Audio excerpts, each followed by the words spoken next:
Darling, you know, when that reporter wrote that he felt you were qualified to fill Edward's shoes, I know he didn't mean tennies. Sneakers. No one calls them tennies anymore.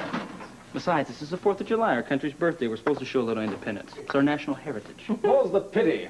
I still say you Yanks made a gigantic mistake by leaving the British Empire like that. Ooh, nice tennies, I must say. Hardly the proper way to dress for success. Look at those ankles. I should say not. No, you have an image to uphold now and then, you know. Oh, I know. Good morning. Good morning. Don't let him get to you, Ned. I think you look absolutely perfect. Good morning, everybody. Did you leave us some coffee? Not a drop left in the pot. Oh.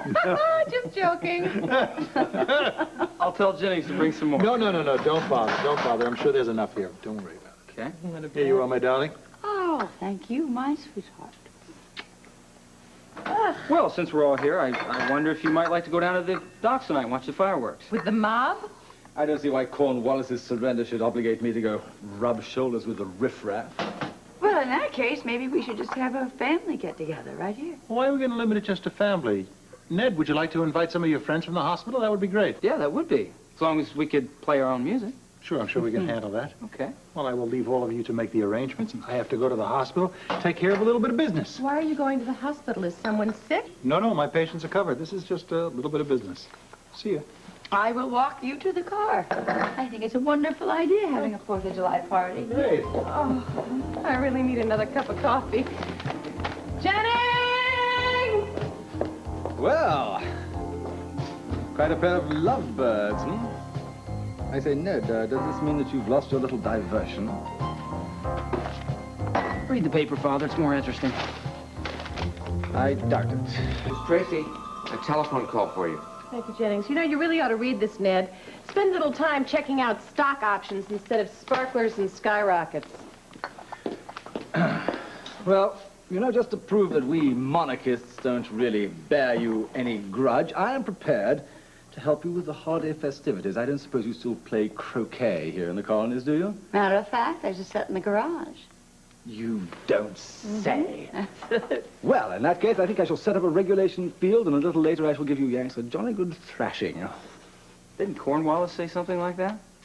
Yes, I believe he did, and he was heavily outnumbered at the time. However, in croquet, it is every man for himself. I shall take you on. We shall have a match a little later, Ned.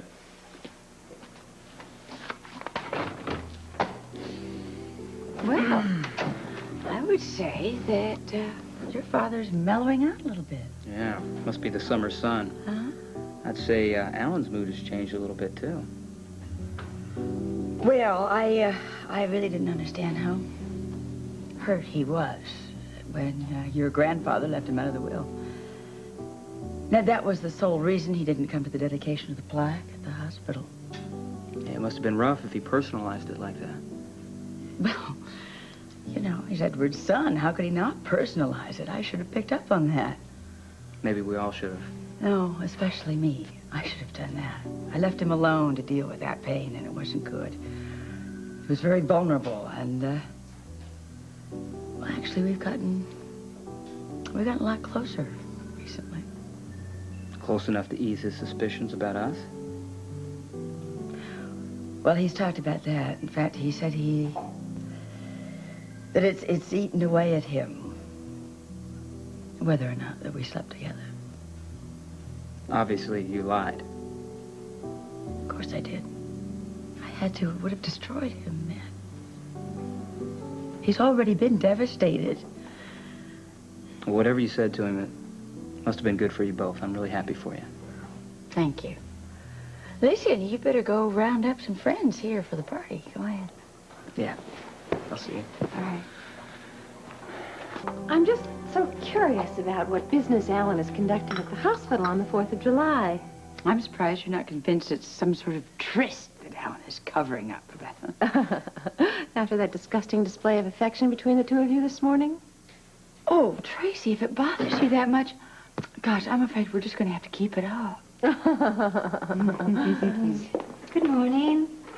Gail, hi, come in. It's a perfect day, isn't it? Yeah, it was. Well, I see Tracy is still running for Miss Congeniality. Yes, at least she's predictable. Makes it easier to ignore her. Well, it's a little hard when nobody else is around. Where is everybody? Everybody is out making plans for the party. Alan is going to be back soon. He had to go to the hospital to do some office work. Oh, I'm glad to see you two so happy these days. You know, the last time I saw you, things weren't going that smoothly. Yeah, well, I had a lot on my mind. I remember. Listen, did you ever find out why the FBI was running that background search on you? The only thing I can come up with, Gail, is what we talked about, is that it was about the father of the child I put up for adoption. There couldn't be anything else. And you continued to try to find him? Did you find him? No, I didn't. I struck out. Which is just as well, I think. The whole matter seems to have just disappeared. And I thank heaven for that. The last thing that Alan needs to know right now is about an ex-lover that I had a child by. Dawn. Hi. Has Mr. Avery Wilson arrived yet? No, I don't think I know him. Listen, he's a business associate of mine, and this is very important to me. When he does arrive, if I'm not in my office, please have me paged, okay? Yes, sir. Mr. Wilson. Avery. Avery. Okay. Anything else, Doctor? Yes. I think I have to clear the air with you, Dawn. Excuse me? A few months ago, you were unfortunate enough to hear a rather ridiculous argument that went on between Monica and me. Oh, I didn't mean to eavesdrop. I know you didn't. That's not why I'm saying this. I just want you to know that it was really stupid and that Monica and I are really very much in love. There's no need for an explanation. I know, but there's a need for me to apologize to you. It was unfortunate. Monica's a very remarkable woman, but unfortunately, I have an extremely jealous nature. Well, I guess that's understandable. Yes. It's not, though, when it's unfounded. And everything that you did here on that day was totally and utterly unfounded. I just wanted you to know that. I look forward to seeing you both tonight. You know, I get the distinct feeling that your cook is not thrilled to be making hot dogs for everybody today. Cook would be thrilled if he was cooking something he could put béarnaise sauce on. Well, of course. I'm so sorry that we can't stay for your party, but Lee made other plans. That's okay. It's just good to talk to you. You were such a godsend to me in St. Louis. Listen, whenever you need a friendly ear, you know I'll always be there. I do know that. Because I couldn't have confided in Alan. I mean, not about an FBI investigation. He can't handle his own obsessive jealousy, and I can't handle it either. Well, that does not seem to be a problem right now. I hope it stays that way. Monica, is something wrong?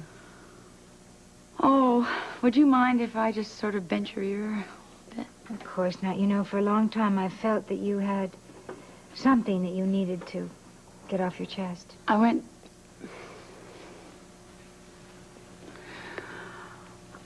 to a spa. It was a few months ago. I had to get away. A lot of pressures had built up.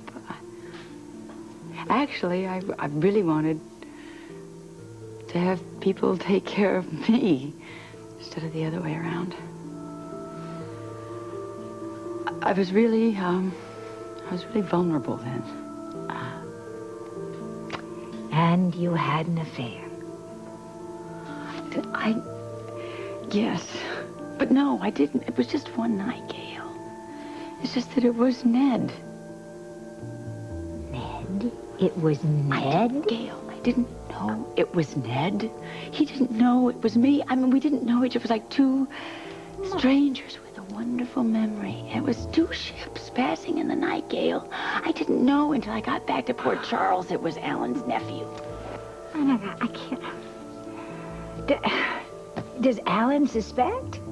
Oh, come on, Gail. His antennae for jealousy is infallible, you know that. He's badgered me for months about it, and I almost told him. And then Edward died, and then he got cut out of the will. Come on, I couldn't hurt him anymore. You've been carrying this load all by yourself for some time, haven't you? So I guess I just had to tell you. Everything's going okay right now. I just hope it stays that way. It will.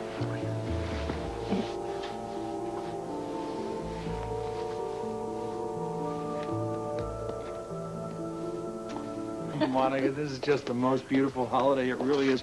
No emergency calls, a wonderful feast that we are about to eat. And look at this homemade lemonade. Will you share some homemade lemonade with me, my darling? I would love to. Well, this is for you, Thank you. and this is for me. And a toast to you, my darling, to the woman with whom I happily share both the bitter and the sweet. Oh, that's for sure.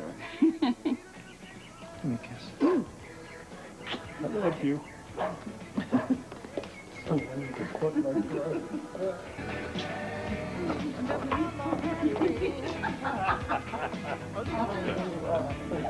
You're so sweet.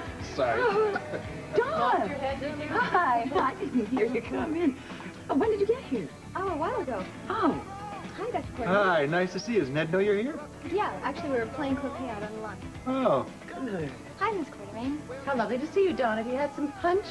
No, not yet, but I will. Thank you.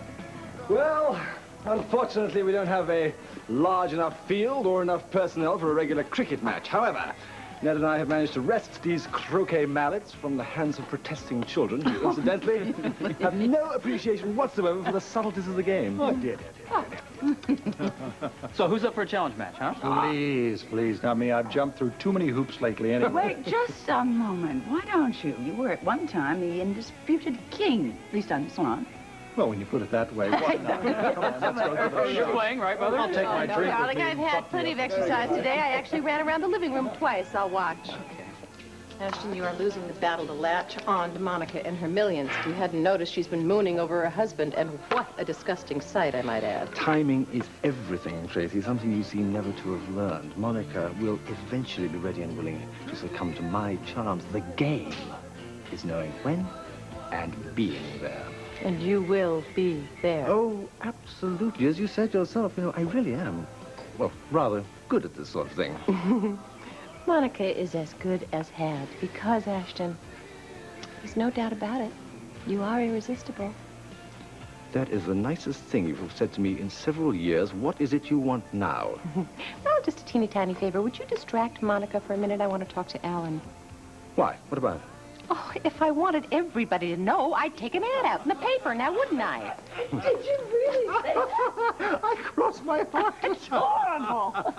Well, I say, you two seem very jolly for a team that just lost the croquet war so absolutely miserably. Well, Larry, old bean, you have to keep things in perspective, don't you? I mean, after all, it's only a game. That's so right. You know, Monica, we were talking about that old monastery outside Glastonbury, you know, the one where all that erotic medieval relics were found. That Yes. was about a month ago. Yes, I found some pictures in a book. I was wondering if you'd like to see them. Well, I'm awfully sorry, Larry, but you see, Monica has a previous engagement. She's going for a walk with me in the moonlight. Oh. Come on, cutie. Sorry, Larry. See you, Larry. See you, Trace. Well, you can't say I didn't try to divert her. With a medieval monastery, Ashton, you're an idiot!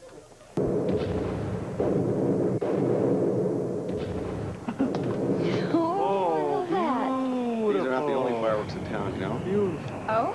No. You can always come back to my place where some real fireworks. Oh, this is a big one. Nice try, but forget it. Look. These fireworks are good enough for me. I have faith they'll come around. Beautiful. Beautiful. It goes on forever. Beautiful. Well, they do try in Port Charles, I'll say that for them. What the devil do they think they're celebrating? I mean, do you Americans have any concept of the kind of super top-notch sort of empire we could have had if we all sort of stuck together? Oh, Ashton, would you get over yourself? Oh. One minute. That reminds me. Look at that one. Look at that one. Yeah. Go on. Excuse us. Excuse us. Excuse us. Believe me, you're excused. Tracy, you may be right. Monica may be just a little harder to conquer than we'd originally imagined. I don't suppose they're actually in love, do you? Absolutely not, they're married. But, you know, it really doesn't matter, because if Monica distracts Alan, Oh, the way you get the Ned's sound gonna of win no matter what.